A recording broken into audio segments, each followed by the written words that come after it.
우리가 잘 알고 있는 유대교는 이 율법주의로 유명하죠. 율법을 지킴으로 구원을 얻는다, 의로워진다라고 생각을 하는 게 유대교라고 한다면, 반면에 기독교는 율법을 지킴으로 구원을 받는 것이 아니라 믿음으로 말미암아 구원을 받는다, 그렇게 생각을 합니다. 그런데 오늘날 제가 성도님들을 이렇게 신앙생활 하시는 모습들을 보면 어떤 때는 이 율법이 이 말씀으로만 이렇게 딱 바뀌어가지고 또 다른 형태의 율법주의처럼 사는 것은 아닐까 하는 생각들이 들 때가 언뜻 있습니다. 언제 그런가요? 성도님들을 보면 성도님들이 이 하나님의 말씀에 대한 순종을 부담으로 가질 때가 있잖아요. 하나님의 말씀을 잘 순종하려고 하는 그 좋은 마음입니다. 그런데 그것이 조금 과할 때 제가 그런 생각들을 하게 되는데, 율법을 보면은 율법의 특징은 태생적으로 법률적인 성격을 갖습니다. 국법, 법률적인 성격을 가져요. 이스라엘이 출애굽한 후에 시내산에서 하나님과 계약을 맺죠. 그래서 나는 왕이 되고 너희는 백성이 될 거다. 그리고 이 율법을 지켜야 내 백성이 된다 하면서 그 조항으로, 계약으로 이 율법을 주신 겁니다.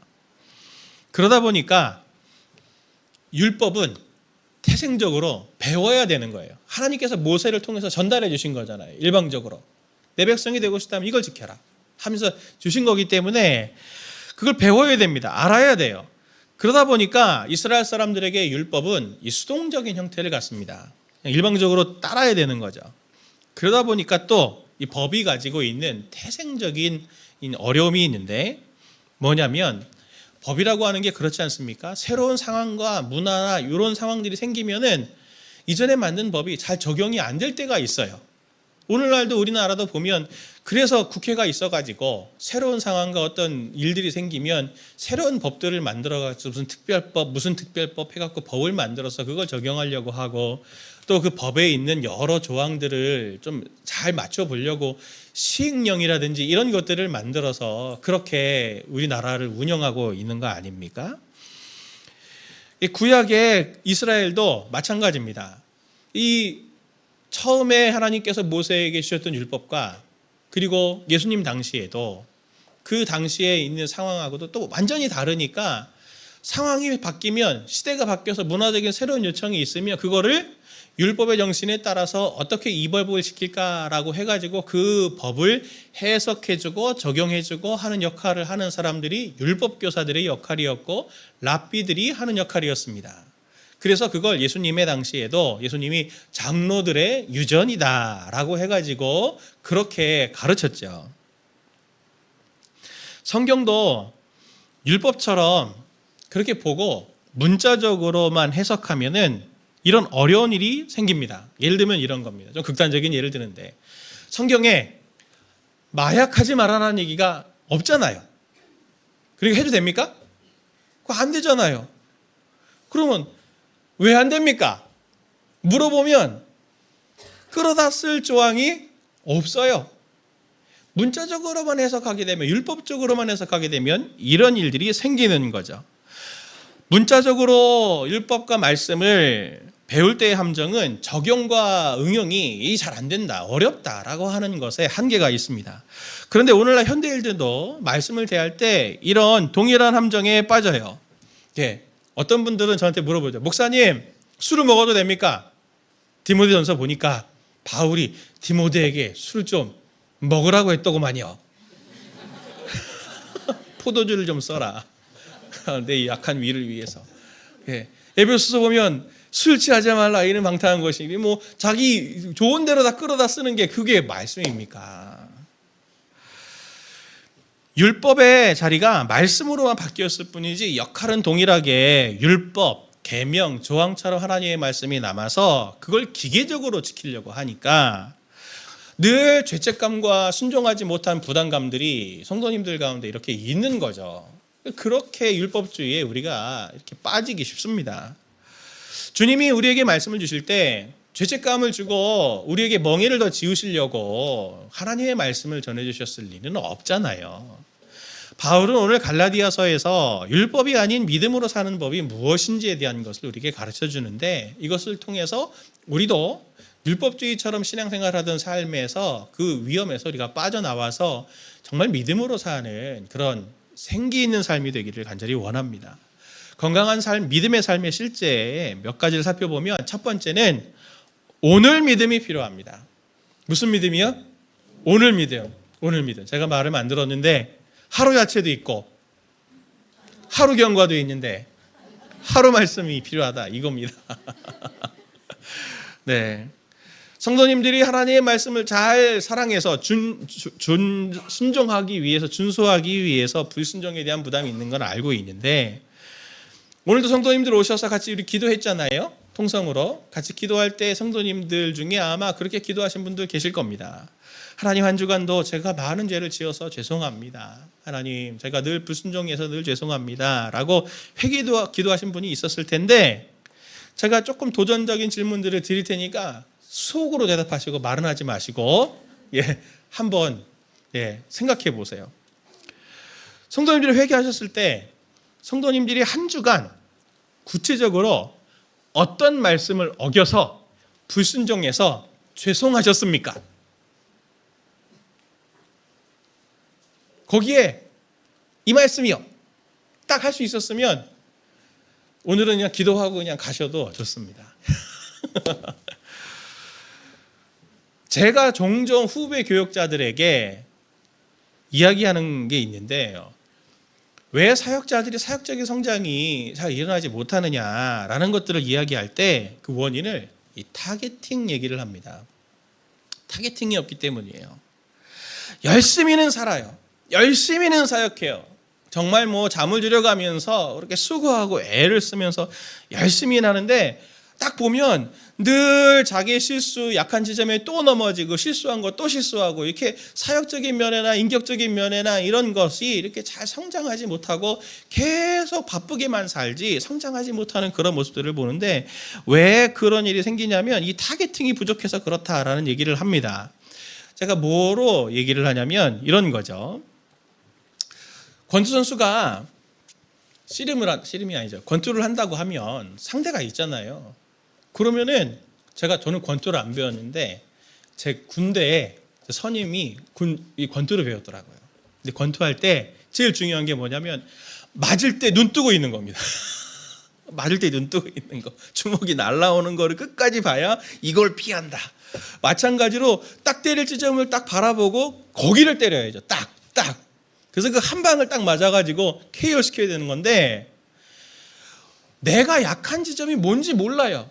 내가 죄 짓고 있는 지점이 뭔지를 몰라요. 그냥 무작정 잘못했다고 하고 무작정 내가 약하다고만 하지 어디를 때려야 될지 모르고 그냥 힘을 팍 주고 전심을 다해서 허공을 치고 있는 거죠. 지금 계속. 그러니 백날 천날이 가도 넘어진데 또 넘어지고 성장하지 못하는 이유가 바로 여기에 있는 겁니다. 마찬가지로 성도님들도 비슷하지 않나요? 우리도 비슷하지 않나요? 말씀에 순종하지 못했습니다. 그런데 무슨 말씀을 순종하지 못했는지를 몰라요. 그냥 무조건 잘못했대. 그럼 하나님 입장에서 얼마나 마음 아프시겠습니까? 회개기도 하면서도 어떤 말씀에 순종하지 못했는지를 설명하지 못하고 또 반대로 우리가 믿음으로 구원받는다 하면서 믿음을 강조하지만 그 믿음은 뭘 믿는 믿음인지를 설명하지 못하고 무조건 믿습니다 하는데 뭘 믿냐 이거죠. 뭘. 비슷해요. 율법과 믿음은 차이가 있습니다. 중요한 차이가 어떤 차이가 있냐면 바울은 율법의 원리와 믿음의 원리를 비교하면서 율법의 원리보다도 믿음의 원리가 사실 먼저다 하는 얘기를 합니다. 오늘 본문에. 왜냐하면 율법은 모세를 통해서 왔잖아요. 근데 이스라엘의 시작은 아브라함이거든요. 아브라함이 믿음으로 하나님께 의롭다라고 하는 것들을 먼저 받았으니까 율법이 먼저가 아니고 믿음이 먼저야. 믿음의 원리가 먼저야. 라고 하면서 믿음이 얼마나 중요한지를 강조를 합니다. 갈라디아서 3장 6절 7절 말씀인데 같이 함께 보겠습니다. 아브라함이 하나님을 믿음에 그것을 그에게 의로 정하셨다 함과 같으니라. 그런즉 믿음으로 말미암은 자들은 아브라함의 자손인 줄 알지어다. 아멘. 아브라함이 하나님을 믿음에 그것이 그에게 의가 되었다. 그래서 믿음이 먼저다라고 하는데, 그럼 아브라함의 그 믿음은 어떻게 생겨났나요? 아브라함은 도대체 뭘 믿나요? 아브라함을 인용한 창세기 15장을 말씀을 보면 아브라함의 그 믿음이 선명하게 드러납니다. 창세기 15장 4절부터 6절 말씀 보면은 이렇게 말하죠.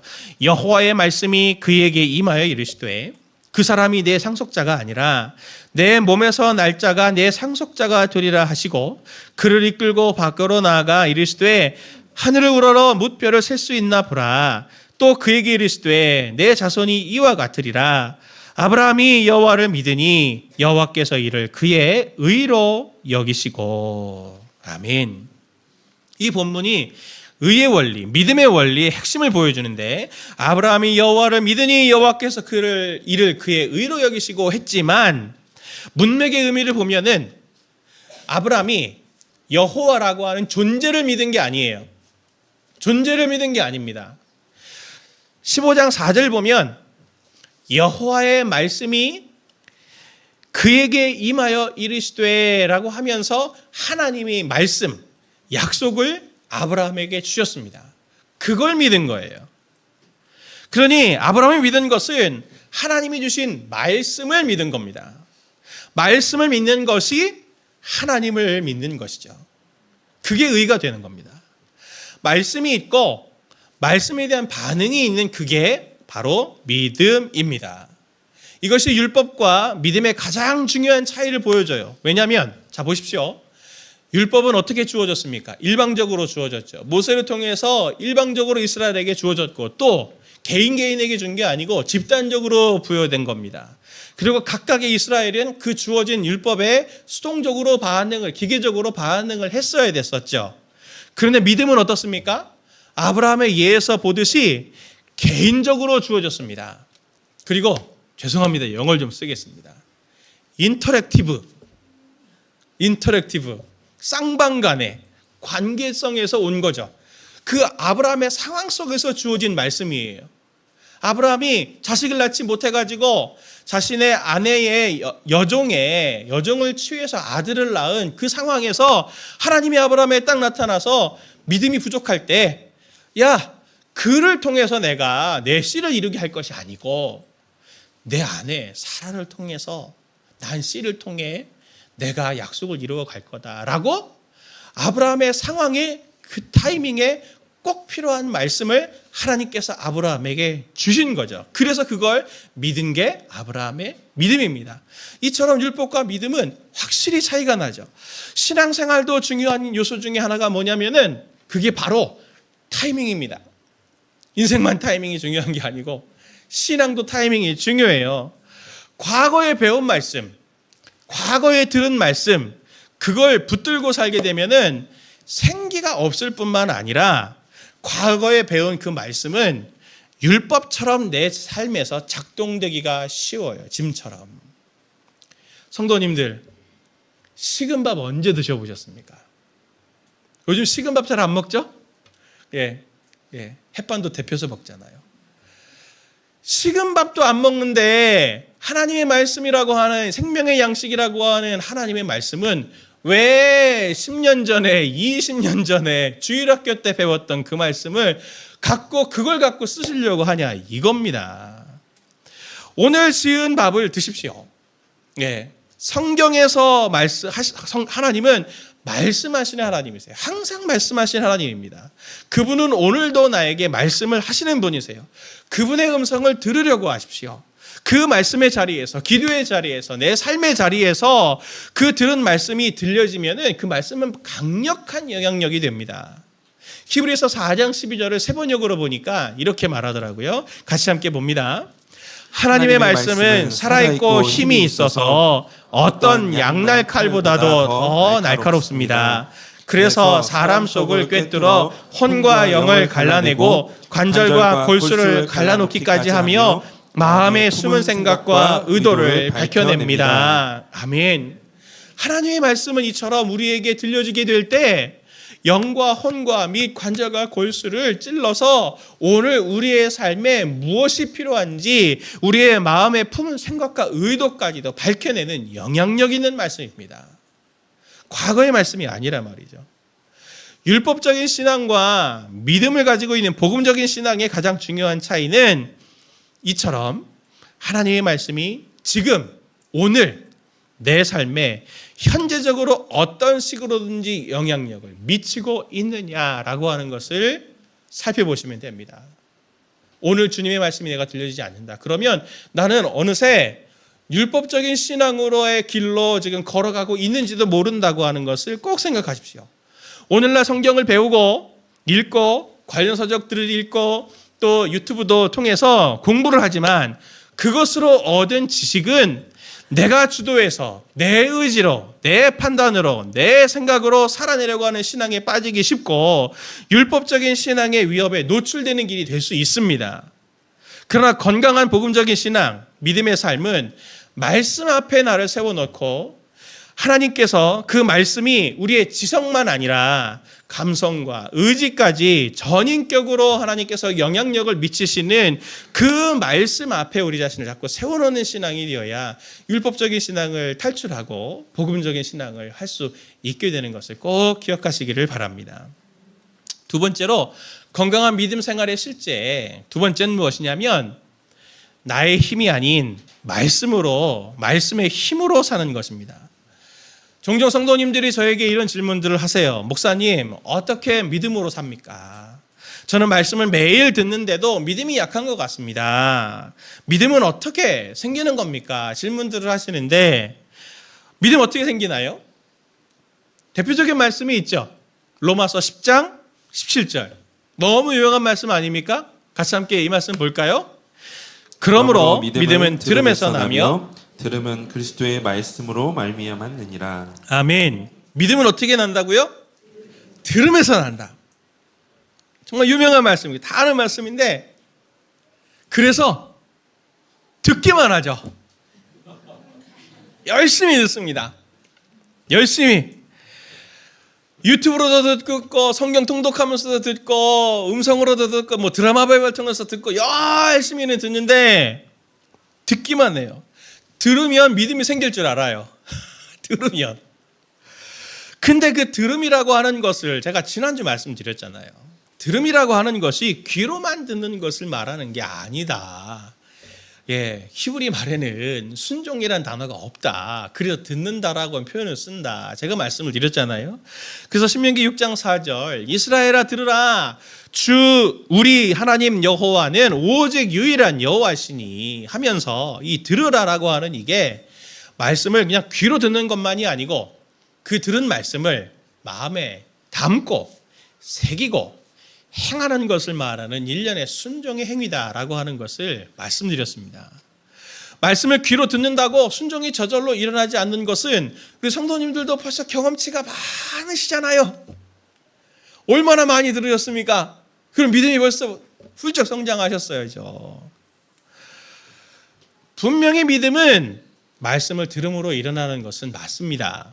그러나 기독교에서 그 들음은 그냥 귀로 듣는 것만이 아니고 들은 그 말씀이 믿음으로 변화되는 과정이 필요하다고 하는 것을 성경은 분명히 우리에게 이야기해 줍니다.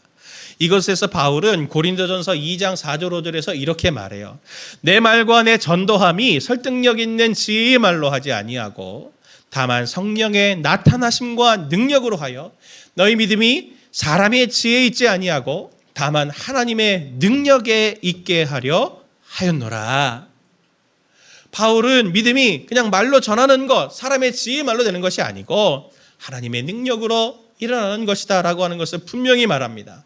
말씀을 듣고 읽고 하는 것, 그거 행동들을 보면 지적인 활동들 중심이잖아요. 그런데 그 읽고 들은 것이 믿음까지 이어지려면 성도님을 한 분 한 분에게 주신 그 성령님을 통해서 우리 안에서 신비로운 내적인 변화가 일어나야 되는 겁니다. 들려진 말씀이 믿음으로 바뀌어지는 일들을 행하시는 것을 성령님이 하시는 일인 거예요. 그것을 위해서 우리가 말씀을 들은 후에는 항상 뭘 해야 됩니까? 성령님께 기도해야 되는 거죠. 오히려 거꾸로 말씀을 대할 때 가장 먼저 성령님께 기도하는 거죠. 주님, 제가 오늘 이 말씀을 듣기를 원합니다. 이 말씀을 통해서 주님께서 제게 말씀하여 주시고 그 말씀을 들었을 때 믿음이 되게 해주세요 라고 기도하고 그 말씀을 읽으면 하나님께서 반드시 그 들려주신 말씀을 믿음으로 바꿔 주실 겁니다. 그래서 우리도 말씀을 이렇게 듣고 같이 찬양한 후에 기도하는 이유가 바로 거기에 있는 거예요.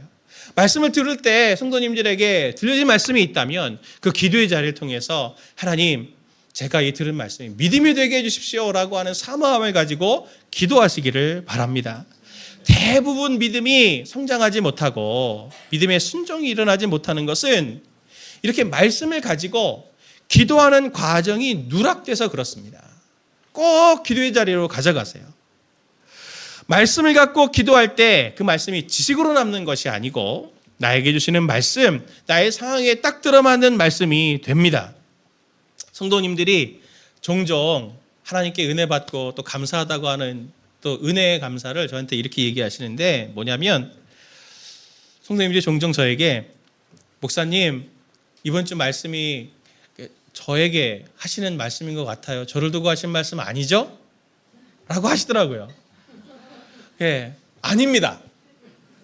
어떤 한 성도님을 두고 제가 말씀을 드릴 것 같으면 따로 뵙자고 해서 제가 말씀을 드렸겠죠. 저는 누구 개인을 위해서 이렇게 말씀을 하지 않는데 성도님들이 말씀을 들으면서 저거 나한테 목사님이 하는 말씀인 것 같은데 라고 생각하셨다면 그 말씀이 맞습니다. 예, 그 말이 맞아요. 제가 하는 게 아니고 성령님, 성도님들 안에 계시는 성령님께서 그 말씀을 들을 때 성도님들의 양심과 마음과 인격을 자극하시는 거죠. 그럴 때 그 말씀이 콕 하고 박히는 거예요. 오늘 아까 우리가 히브리서 말씀 읽었지만 하나님의 말씀이 살아있고 활력이 있기 때문에 그렇게 성도님들의 마음을, 생각을 탁탁탁 짚어주시는 겁니다. 그럴 때 어떻게 해야 됩니까? 하나님께서 저거 나한테 하는 말인 것 같은데 라고 하고 끝나지 마시고 그걸 가지고 기도하는 거죠. 기도하는 겁니다.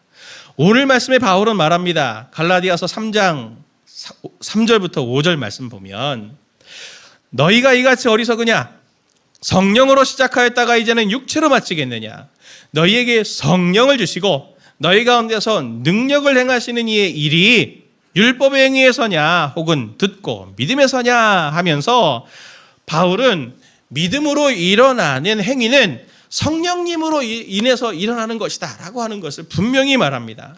성도님들도 그런 경험이 있지 않았나요? 말씀을 붙들고 기도할 때 때로는 주님께서 내게 슬퍼하게도 하시고 부담도 주시고 어떤 때는 위로도 주시고 어떤 때는 결단해서 내가 한번 이렇게 해보리라 라고 하는 담대함과 마음의 소원을 갖게 되는 그런 경험들 해보시지 않으셨어요? 성도님들의 인격과 삶 전체에 영향을 그렇게 말씀을 통해서 주시지 않던가요? 그때 그것이 하나님이 주시는 마음 아닙니까? 근데 놀라운 게 뭐냐면 그런 부담들 또는 위로들, 격려들 있어 보셨죠? 그럴 때 딱 아셨어요. 이건 하나님이 나에게 이렇게 부담으로 이렇게 위로를 주시는 거구나. 그게 아니고 그냥 슬프기도 하고 그냥 마음에 내가 한번 이렇게 해봐야지 하면서 내 결단이 딱 생기는 것처럼 그렇게 느끼시지 않았나요?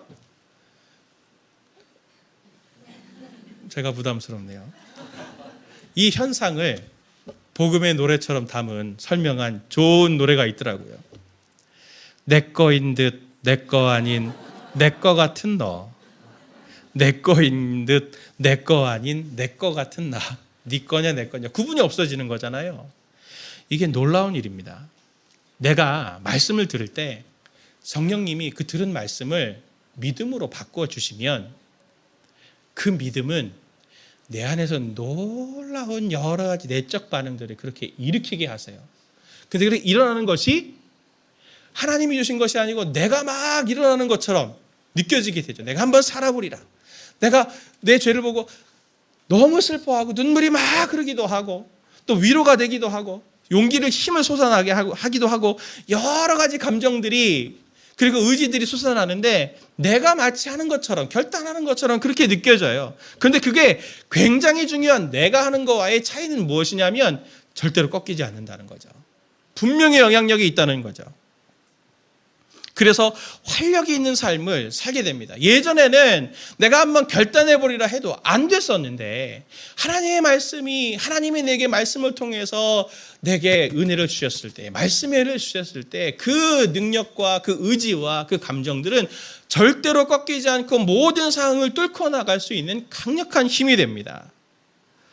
그래서 하나님이 일하심과 우리의 일하심이 오묘한 조화를 일으키게 되는 하나님의 섭리와 우리의 자유의지가 오묘한 섭리를 일으키게 되는 이 놀라운 현장이 바로 믿음이라고 하는 것을 통해서 일어나게 되는 겁니다. 사랑하는 성도님들, 우리는 말씀을 들을 때 아멘 하시죠? 또 믿습니다 합니다. 근데 믿습니다 해도 내가 하는 결단과 애씀과 노력들은 상황 앞에 가면 연기처럼 사라지게 됩니다. 그러나 하나님의 말씀에 의해서 이루어지게 되는 결단과 말씀의 반응들은 상황을 뛰어넘고 환경을 뛰어넘고 모든 핍박까지도 뛰어넘는 하나님의 능력으로 끌어다 쓰는 하늘의 능력을 공급받는 통로가 되는 것이 바로 믿음인 것을 기억하시고 말씀의 반응으로 나아가는 성도님들 되시길 예수님의 이름으로 축원을 드립니다. 건강한 믿음 생활의 실제 마지막 세 번째는 믿음은 현재형이어야 한다라고 하는 것을 말씀드리려고 합니다. 오늘 본문의 5절 6절 말씀을 같이 함께 볼까요? 같이 봅니다. 너희에게 성령을 주시고 너희 가운데서 능력을 행하시는 이의 일에 율법의 행위에서냐 혹은 듣고 믿음에서냐 아브라함이 하나님을 믿음에 그것을 그에게 의로 정하셨다 함과 같으니라. 아멘. 이 말씀을 원문으로 보면 문법적인 강조점이 있습니다. 무엇이냐면 다 현재형을 쓴다는 거예요. 믿음의 현재형을 강조합니다. 헬라어 단어에 이 믿는다라고 하는 피스티오라고 하는 이 단어는 이 단어 형태가 갖고 있는 굉장히 중요한 특징이 있는데 뭐냐면 과거 형태가 없어요. 예. 헬라어는 굉장히 이 형태가 다양하거든요. 그리고 기계적이고 수학적으로 딱딱딱딱 맞아떨어지게 되는데 피스티오는 과거형도 현재형도 다 똑같이 형태가 변하지 않고 피스티오라고 하는 단어를 씁니다. 항상 현재 형태를 써요. 갈라디아 교인들의 문제를 보십시오. 그들은 예수 그리스도를 통해서 복음을 받아들였습니다. 이들은 이방인이었어요. 그런데 그들 가운데 유대인 그리스도인들이 와서 이야기를 하는 거예요. 예수님이 유대인이지 않았냐. 너희가 복음만 가지고는 안 되고 믿음만 가지고는 안 되고 이스라엘에 하나님이 주셨던 구약의 모든 율법의 계명들을 지켜야지 구원을 받는다. 그런 얘기를 하니까 이방인들이 유대인들은 오리지널이잖아요. 쉽게. 예수님도 유대인이었으니까. 그러니까 그런가 보다 하고 이 율법을 지키려고 하는 거예요. 그런데 복음을 전한 사도 그리고 율법 교사였던 이 바울 입장에서 이렇게 딱 보면 그 모습은 과거로 다시 돌아가는 거거든요. 퇴보하는 거예요. 그것을 안타까워해서 바울이 오늘 이렇게 이야기합니다. 갈라디아서 2장 20절과 3장 1절의 말씀 보면 이렇게 말하죠. 내가 그리스도와 함께 십자가에 못 박혔나니 그런즉 이제는 내가 사는 것이 아니요 오직 내 안에 그리스도께서 사시는 것이라.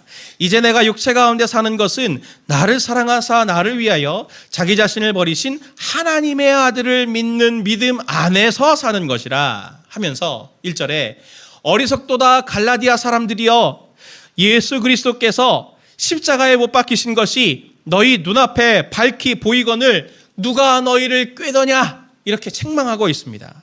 바울은 힘주어서 말하죠. 갈라디아 사람들아, 예수 그리스도께서 십자가에 못 박히신 것이 너희 눈앞에 밝히 보이거늘 왜 이 얘기를 합니까?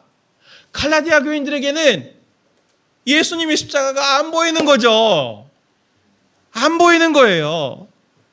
그분의 못 박히신 것이 왜 너희 눈앞에 선명히 보이지 않느냐 하면서 다시 이렇게 묻고 있는 거죠. 내가 지금 서 있는 그 자리가 십자가 앞이냐, 십자가로부터 너무 멀리 떨어져 가지고 못 박히신 예수님, 너를 위해서 죽으신 그 예수님이 안 보이는 것은 아니냐, 너무 멀리 떠나 있는 것은 아니냐, 그걸 지금 물어보고 있는 거예요. 성도님들 어떠십니까?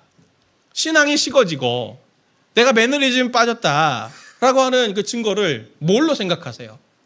예배 드릴 때 자꾸 꾸벅꾸벅 졸고, 말씀을 펼 때는 배우려고 펴는 게 아니라, 말씀을 들으려고 펴는 게 아니라 불면증이 심해서 성경을 읽으면 잠이 오더라.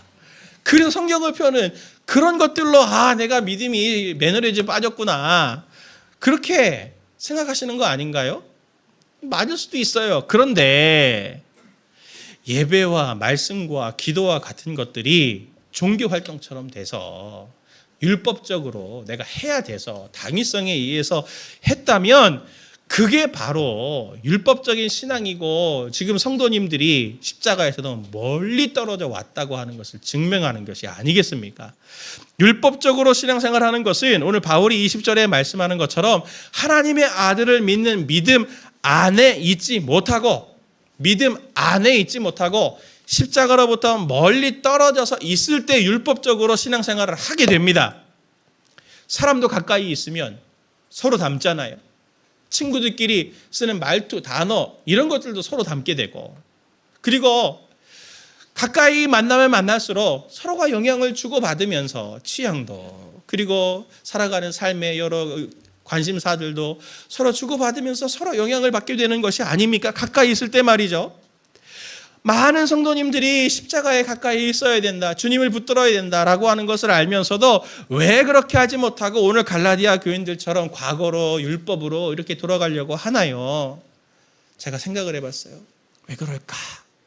성도님들을 관찰하면서, 또 제 스스로를 관찰하면서, 율법으로 사는 게 쉽거든요. 쉬워요. 그게 상대적으로 쉽습니다. 성령님과 동행하면서 주님과 십자가의 거리가 내가 지금 얼마나 멀어졌나, 이거 점검하는 거 어렵습니다. 하나님의 아들을 믿는, 신뢰하는 믿음 안에 있는지를 점검하는 거, 그리고 오늘 지금 내 이 상황과 내 지금 이 순간들 속에, 내 삶의 자리 속에 하나님이 무슨 말씀을 하시려고 하나라고 하는 거, 성경책을 펴고 말씀을 펴고 그걸 들으려고 하는 이런 시간들 내는 거 쉽지 않잖아요. 어려워요. 근데 율법은 어떻습니까? 머릿속에 딱 떠오르졌다. 거짓말하지 마라. 살인하지 말라. 다 알잖아요. 이거 얼마나 쉬워요. 쉬우니까 그렇게 하려고 하는 거예요. 그런데 하나님 말씀이 힘겨운 걸 주님께서 우리에게 지금 부탁을 하시는데 왜 우리에게 이렇게 자꾸 부담을 지으시는 겁니까? 유대인들에게 예수님이 누가 지혜 있는 사람인가 라고 하는 것을 비유로 이렇게 말씀하셨어요. 마태복음 7장 24절부터 27절.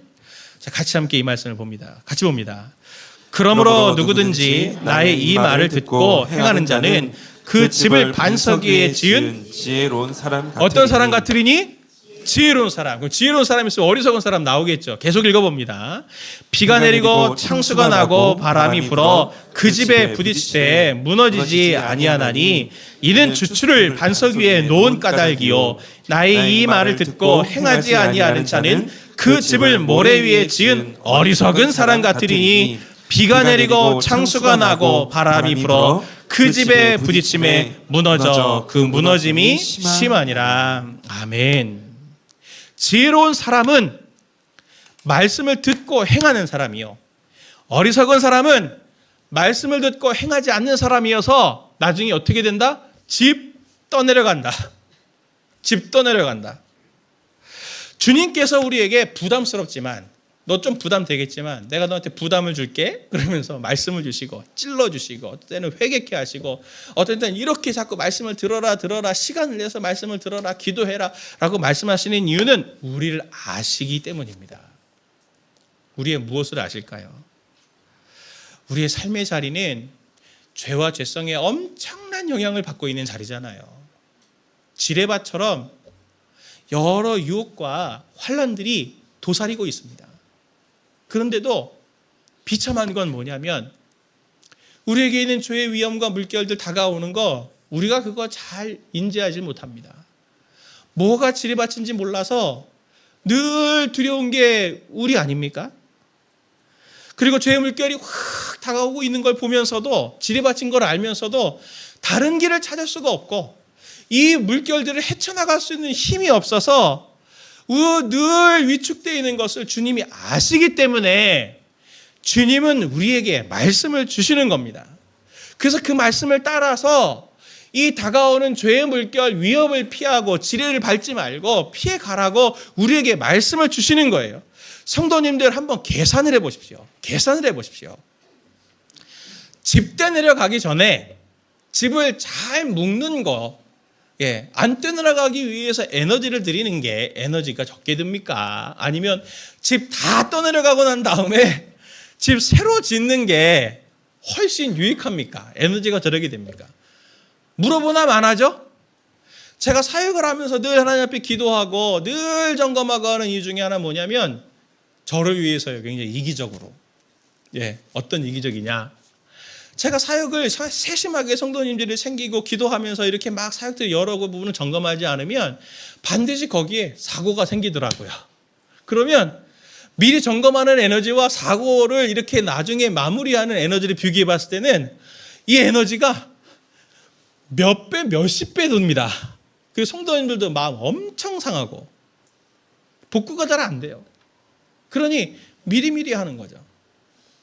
주님의 똑같은 마음입니다. 주님이 우리에게 말씀을 주시는 것은, 믿음을 현재형으로 가지라고 하는 것은 우리한테 부담 주시려고 우리를 옥잡고 우리를 인질 잡아가지고 나를 섬겨라 하기 위해서 주시는 것이 아니라 지금 집 떠내려가게 생겼어요. 집이 떠내려가게 생겼다고요. 그러니 피할 길로 말씀을 주시는 거예요. 그 말씀을 주시면 어떻게 해야 됩니까? 따라가야 되는데 우리는 그 위험이 안 보이니까 내 맘대로 사는 거죠. 내 맘대로 살다가는 반드시 집 떠내려가고 난 다음에 아이고 내가 왜 그랬지? 그때 그 말씀을 들을 걸 껄껄껄 하다가 후회하고 상처받고 너무 비참해지는 일들이 생기게 되는 겁니다. 주님이 오늘 우리에게 현재형으로 말씀 주실 때 현재형으로 반응하십시오.